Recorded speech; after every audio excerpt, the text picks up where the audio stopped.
I invite you right now to recall a very important, a very valuable lesson that you carry in your life, that you follow in your life all the time. Maybe it is about honesty, maybe faith, maybe trust in God, maybe value for life, maybe value for your parents. These are important lessons we carry. But my next question is, when did you learn it? When did you learn this important lesson in your life? When did you start to appreciate that this lesson is so important that if you will not live by this lesson, you are not going to live happily from now on? When? When did you learn it? Did we learn our most important lessons in life when we were bemedaled, when we were most popular, when we graduated valedictorian, when we graduated summa cum laude, when we passed the board exams? When? When did you learn your most important lessons in life? When you got your master's? When you got your doctorate? And your name was on the tarpaulin in the neighborhood congratulating you? Was that the moment when you learned your most important lesson? Most likely, my dear brothers and sisters, the answer will be no. Because as life goes on, we start to understand that the most important lessons in life we learn when we are most humiliated, when we are most problematic, when we are most forgotten, when we are most ridiculed, when we are most threatened, when we are at the brink of death, and then the lesson comes to us, and then we carry the lesson for the rest of our lives. What I'm trying to say, my dear brothers and sisters, is there are many lessons you can learn from Cloud 9. But the most important lessons you can learn when you are at the bottom of the pit. There are many lessons you can learn when you are champion. But the best lessons in life you will learn when you are defeated. There are many lessons in life you will learn when you are most popular. But the most important lessons in life you will remember when you were forgotten, when you were ignored, when you were suspected. There are many events in our lives that teach us beautiful lessons. But the most important lessons in our lives, come to think of it, were taught to us when we were most down, when we were most sick, when we were most hurting. When you lied and you were exposed, you remember the lesson of telling the truth. When you were sentenced, guilty, and you were sent to jail, now you remember the value of freedom. When you got sick and you were almost considered as dead, and you were given 3 months to live, 6 months to live, or 3 days to live, and yet you survived, those moments are teaching moments. When we are at the brink of death, when we are most threatened, when we are poorest, when we suffer the most, when the pain is most deep, that is when we learn the most important lessons in life. And this brings me to my message to you, my dear brothers and sisters. Today, in memory of Saint John Paul II, and with the spirit of the Military Order of Malta, we celebrate World Day of the Sick. But what is the value of sickness? What is the value of our brothers and sisters in our church?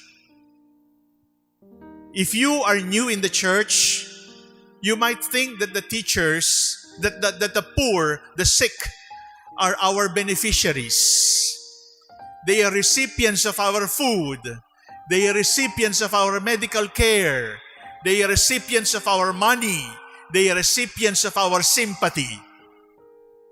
But today, on the World Day of the Sick, the church teaches us and proclaims loud and clear that the sick are our teachers. The persons with disabilities are our masters. And the poor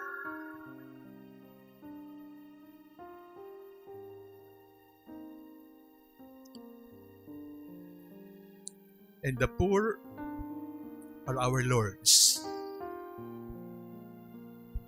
The poor are our lords.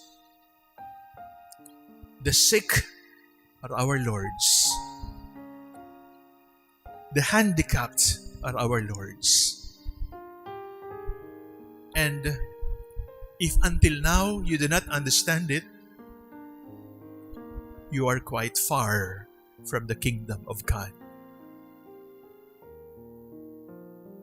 The most important lessons in life we learn when we are most sick, when we are in jail, when we are humiliated, when we are publicly rebuked, when we are ridiculed. Those lessons we don't easily forget, because those lessons are the lessons that will carry us through. For the past 100 years, the world has been living in health. And last year, this worldwide pandemic hit us by surprise, like a thunderbolt. We were unprepared for the lockdowns. We were so afraid of the virus. We were afraid of getting fever.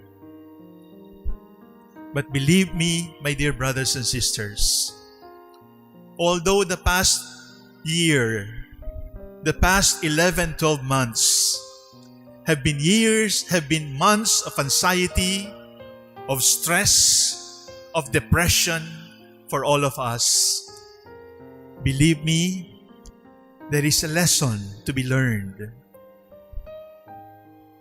Until now, we are still trying to survive.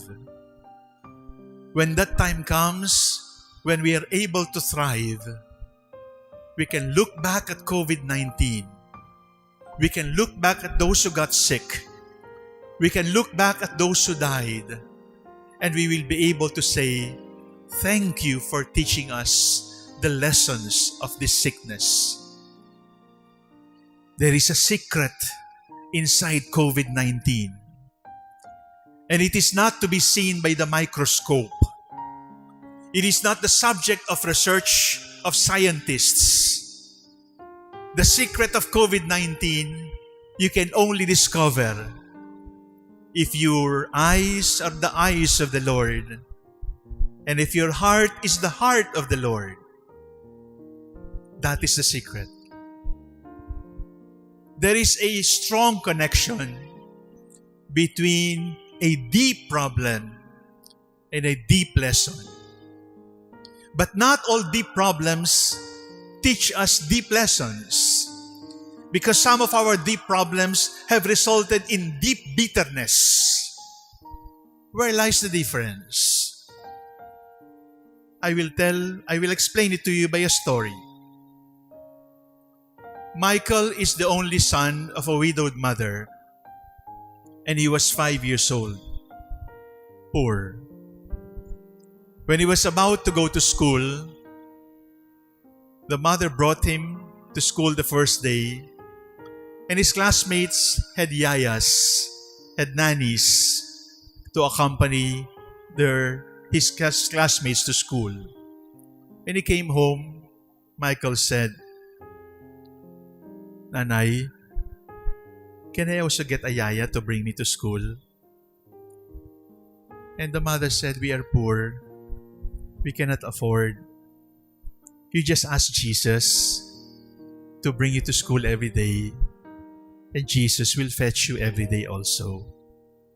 I am sure Jesus will take care of you. And so it happened.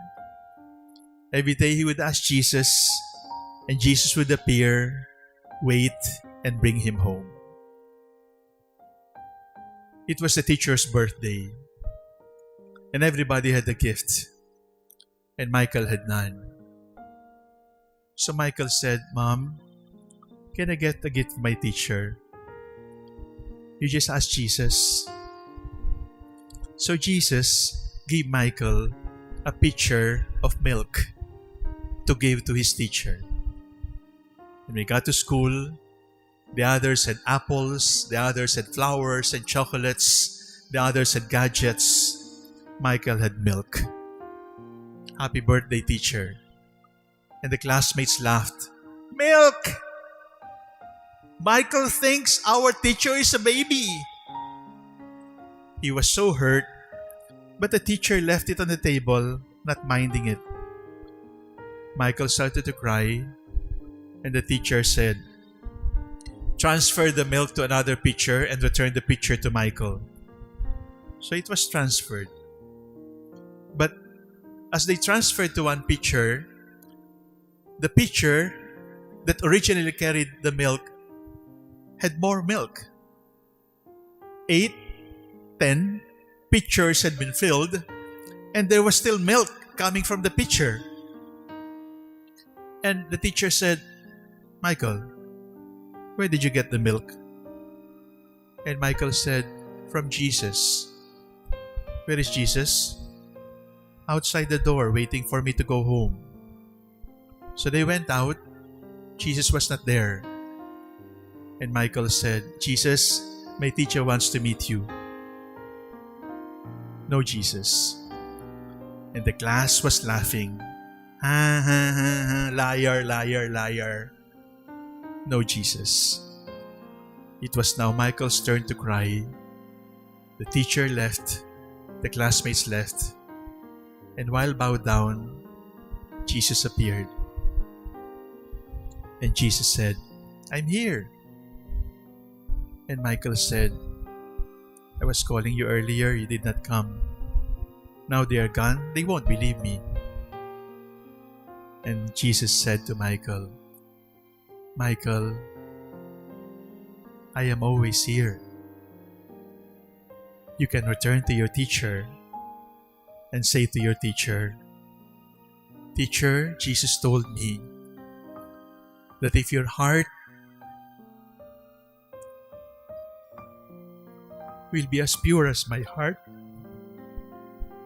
you will see me also. Teacher, if my heart is as pure as your heart, you will see Jesus also. There lies the difference. How come people become saints with sickness? And how come people get bitter with sickness? The answer is purity of heart. The microscope can show us the virus, but purity of heart can show us the lessons. There are lessons that we can learn from cloud 9, but the most beautiful lessons we can learn in the darkness of the pit, in the darkness of the night. If your heart is pure, you will understand. Sickness is a blessing. The sick are our treasures. The weak are our masters. And the poor are our lords.